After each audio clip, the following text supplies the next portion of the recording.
The teams are set and the tickets are booked. Shanghai is the destination. But before the start of the 2016 Mid-Season Invitational, we thought it'd be only fitting to look back at last year's event and present to you the best moments from MSI 2015. Well, ready or not, let's look at the starting lineup. At number 5, we have the hilarious showmatch between the casters, representing Demacia, and the pros, representing the evil forces of Noxus. Featuring a cheeky level 1 dance-off. So this is where the casters can get their edge. Okay, one thing. Kobe's Look getting at there. Kobe. Wow. Hold up. Look how close Kobe is. I know for a fact that Kobe's got his own agenda this match. And guys, Freak diving like a madman on Vayne. I take it back. Turns around. Freak. Oh! Freak gets it. Is the queuing up with the ignite? The minions. He life steals the safety. Wow. I can see him Freak waves to the crowd. Why would you? Over 120 kills and more hilarious moments than you can count. This show match had it all. Oh, and did I forget the back door? Ladies and gentlemen! In the building. Cloud It's a Templar backdoor. trying to stop him. Can he do it? The Nexus going low. That was amazing. What? Fnatic. Oh! The forces of evil have triumphed today. That is, without a doubt, the best show match in League's history. All right, let's move on to number 4, which is a small moment, but one which exploded within the League community at the time. No, he's getting so low. The Rend may just Part do it. meme, Oh, he part breaks pun, up the heel. though his mid-game Harry Potter reference highlighted his status as a top-flight League of Legends caster and left viewers rolling with laughter. Coming out of nowhere, he was sniped. Snipe killed Dumbledore. Oh, God. Oh no. Given that the OGN talent will not be attending MSI this year, this brilliant bit of casting becomes all the more special. It's a pretty bad joke, but Doa, you will be missed. Next up, we have a highlight that has lived well past the end of MSI in the hearts of fans who witnessed it. Delight, anger, shock, all of these and more, especially for TSM fans. Yes, for moment number 3, I am of course referring to the infamous denial by Bengi and Wolf onto Santorin. Not only once, but twice was the TSM jungler stonewalled from escaping into the Dragon Pit. The second time by Wolf's now famous headbutt out of the threshold. In a lot of trouble here. Whoa! Headbutting him back out of the lantern. Wow. Now, we move beyond the small moments and to the thrilling storylines that made MSI 2015 such a fantastic event. At number 2, we have the epic showdown between the European hopefuls Fnatic and the Korean juggernauts SK Telecom T1. It started out on day 2 of the group stage. Fnatic was up about 6k gold and winning all the fights, until one small bug changed everything. Famously, Reignover's Arctic Assault glitched out, and he was teleported back over the wall straight into SKT's waiting arm. He comes with the flash, and he's going to take a lot of damage.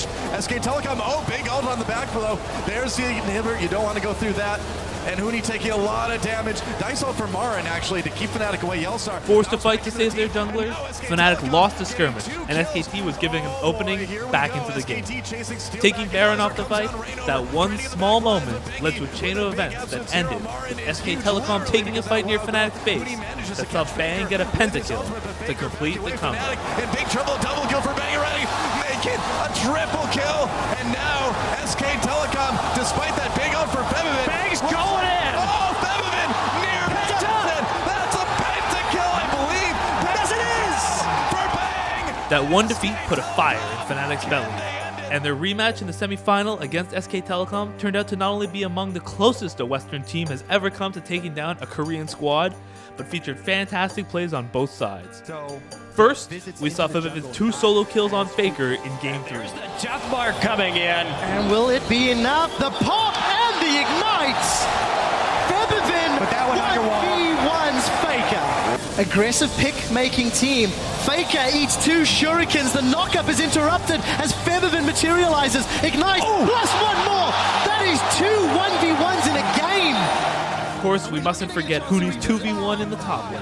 Is visiting Huni. You talked about SKT playing around Huni, and now they are doing it. Equalizer is down. It's Korean on Korean battle, and it's Huni that wins. Huni takes down Faker in a 2v1, and Febiven once more. That's a double kill for Huni.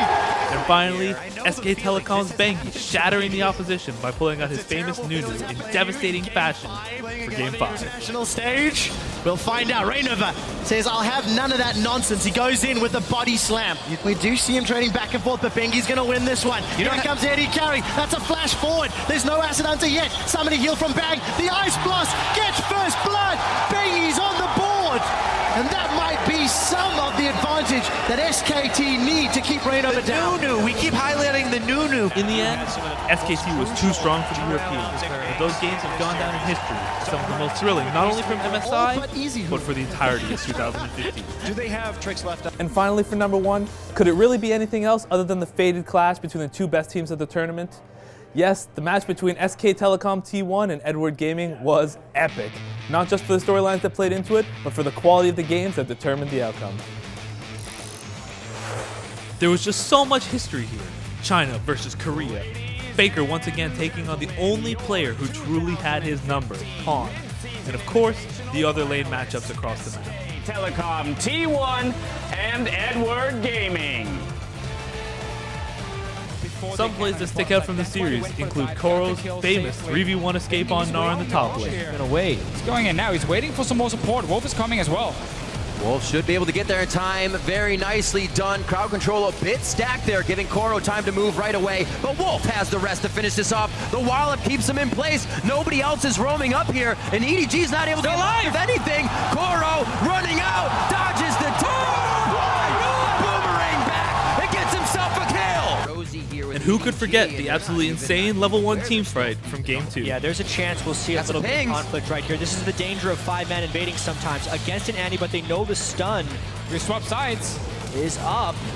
Oh, that's going to be the flash coming out of Bang so he can get into position. Wolf very low in this one. It's a bit excited that Deft is looking for here. If that happens, it's going to be very bad. There's one passive for him. He's going for more. Easy Hoon could go down now to Pawn. Another hit up for Deft. And it's actually 3 kills across the board. Pawn, Deft, and Mako. However, you can't talk about this series without mentioning the Game 5 pick ban phase, which saw EDG coach Aaron bait his opposing coach, Koma, into blind picking Faker's undefeated LeBlanc straight into a mid lane Morgana counter pick. For Game 5, Faker has never lost with LeBlanc on the competitive stage. 12-0. Faker tried his best, but at the end of the day, SKT faltered. Not only was the Morgana pick crucial to EDG taking the series, but it handed Faker his first ever competitive loss on LeBlanc. Immediately, EDG could have eyes on the base. Marin's going to be a distraction, but he's going down very fast, even as Mega Gnar. Here's the last engage. EDG doesn't even see the turrets. Eyes on SKT. SK Telecom T1 are wiped. The Nexus turrets are going down.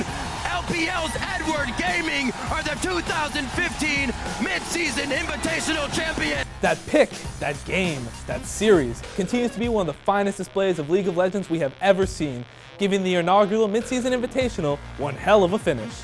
That's why we think it was the best moment from MSI 2015. Let's see if 2016 can match up.